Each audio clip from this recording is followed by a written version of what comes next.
Bon, Olivier, quel est ton sentiment sur ce match nul? Vous débutez bien et puis après vous ne créez plus beaucoup d'occasions.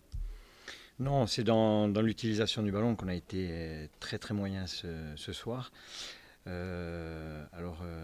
Tour a exercé un pressing constant tout au long de la rencontre. Il était peu évident d'arriver à sortir le ballon proprement, systématiquement, mais on avait changé un peu le profil de l'équipe. On a notre maître à jouer, Johan Caval, que j'avais laissé sur le banc pour le laisser récupérer. C'est sûr que là, il y avait peut-être un petit peu moins de touches techniques ou des joueurs qui étaient un petit peu moins bien aussi aujourd'hui, notamment au milieu de terrain, mais c'est vrai que l'entame de match a été bonne. On les a pris assez haut. On a essayé de jouer rapidement vers l'avant et ça a payé. Derrière, on a eu tendance à reculer, à ne plus trop oser sortir. Et eux ont profité un peu du fait qu'on soit timoré dans le jeu pour exercer un pressing sur nous qui nous a considérablement gênés. Hein. Nos défenseurs n'étaient jamais tranquilles quand ils couraient vers notre but. Il y avait toujours une pression dans leur dos. On a su résister. Alors, ça n'a pas été un match extraordinaire de notre part, mais nous, on continue notre série de matchs sans défaite depuis pas mal, enfin, tout au moins depuis le retour de la trêve, en championnat, je parle. Hein. Voilà. Non, non, non, parce que j'ai trouvé que certains de mes joueurs, techniquement, s'étaient précipités, on les sentait fébriles, alors que je pense qu'en mettant davantage le pied sur le ballon, en essayant de faire courir cette équipe, pas forcément en allant systématiquement rapidement vers l'avant, parce on a eu l'impression que sur toutes nos actions, chaque fois qu'on récupérait le ballon, il fallait aller très très vite devant le but. C'était pas très judicieux et ça nous a obligés à faire en plus, en perdant tous ces ballons, beaucoup d'efforts. J'espère que ça ne sera pas préjudiciable pour la suite, là, puisqu'on a un match face à Nîmes qui est en pleine bourre aujourd'hui, donc on verra bien. Oui, oui, oui, exactement. Oui. Non, non, mais moi j'apprécie aussi la qualité du pressing de cette équipe de Tours, constant, des joueurs dynamiques, qui restent dangereux offensivement parce que c'est des joueurs qui ont énormément d'explosivité, de vitesse et voilà, il faut être attentif tout au long, ne pas se relâcher une seule seconde parce que ça peut aller au bout. Quoi. Voilà. Bon, c'est le deuxième retour. Oui, tu devais être à l'étranger.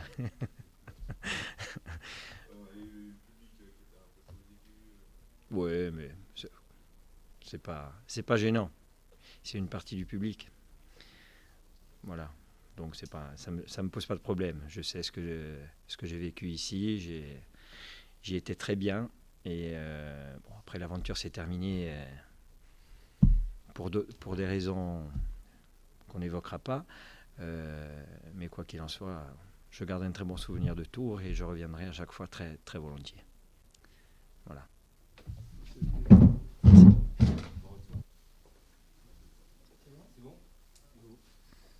Quel est ton sentiment ce match nul? J'imagine qu'il y a de la déception au vu de la seconde période.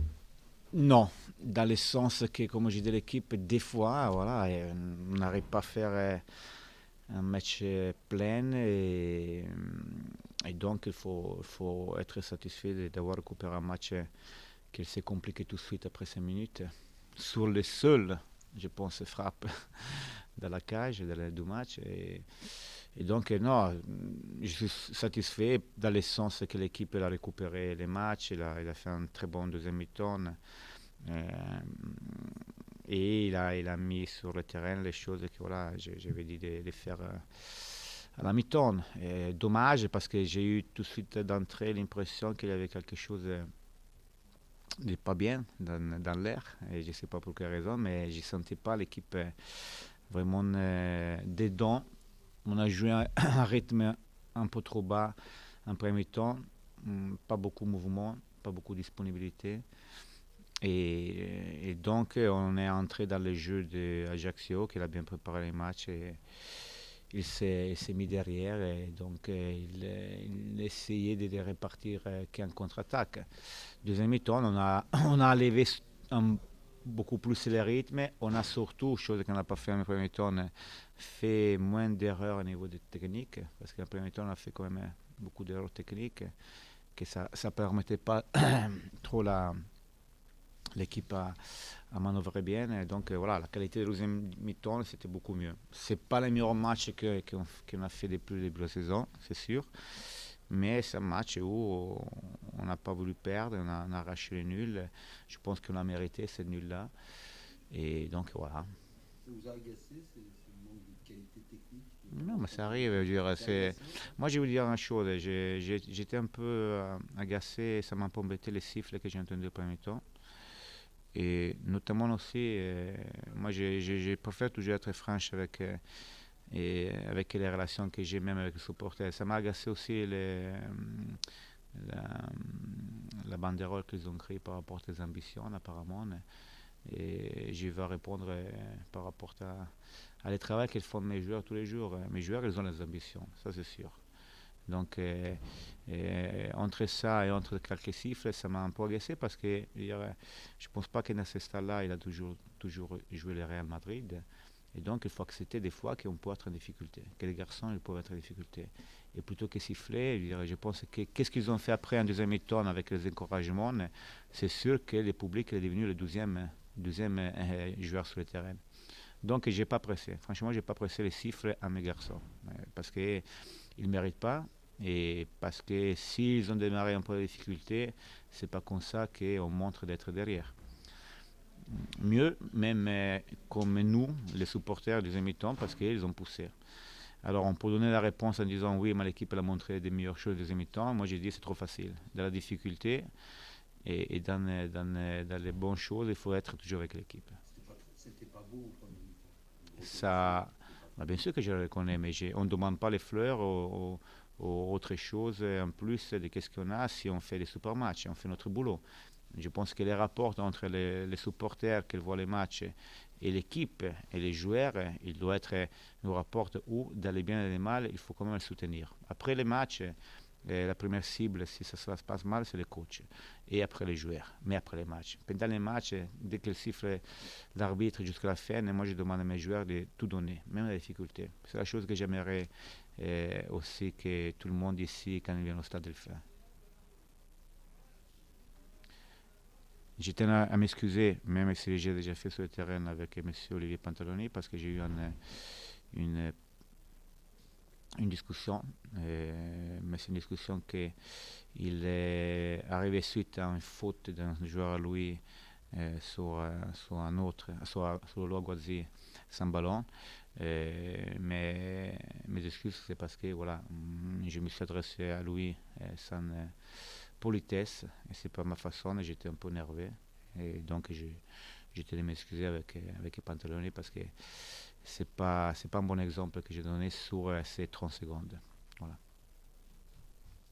Quel était ton discours justement pour relancer? J'ai dit il faut augmenter la vitesse des jeux. Et la vitesse des jeux, on l'augmente surtout avec la qualité technique. Donc, il fallait faire moins d'erreurs techniques, avoir une autre réflexion sur certaines prises de balles, notamment avec Thibaut Sillard, qui en premier temps, à chaque fois, il avait un mauvais contrôle. Et donc, forcément, il lui mettait la condition de repartir de l'autre côté. Tout ça, il a ralenti beaucoup l'action. Mais au-delà de ça, chaque fois que soit Miguel ou soit Sillard, ils avaient les ballons, d'avant, ça ne bougeait pas. On était bloqué sur les postes.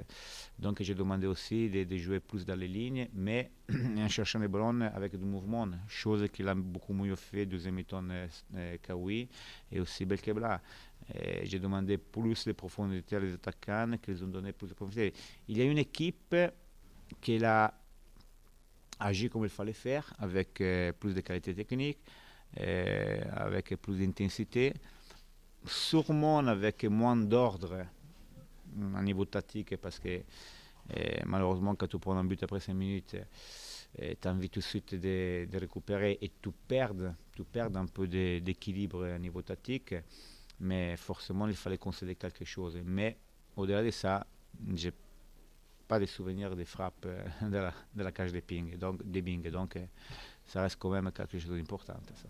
Comment vous expliquez quand même cette absence de cette première mi-temps avec effectivement ces erreurs techniques? Mais je pense que Ça s'explique ou pas?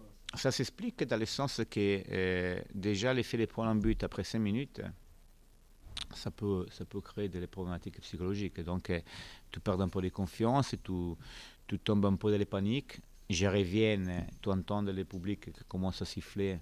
Et donc il faut souvenir à le public que cette équipe elle est très très jeune. Il y a des joueurs de 18, 19 ans qui ont besoin plutôt de soutien que de les siffler. Et donc, ça a enchaîné tout ça avec en plus les choses que je viens de dire, la qualité technique, donc les passes, les contrôles, c'était pas bon. Donc, on n'arrivait pas à enchaîner beaucoup de vitesse de l'action et on n'avait pas de mouvement par rapport à les offensifs. Tout ça, il a mis dans les conditions l'Ajaccio de bien défendre en bloc bas et pouvoir répartir en contre-attaque. Messieurs, merci à vous. Bonne soirée, bon week-end.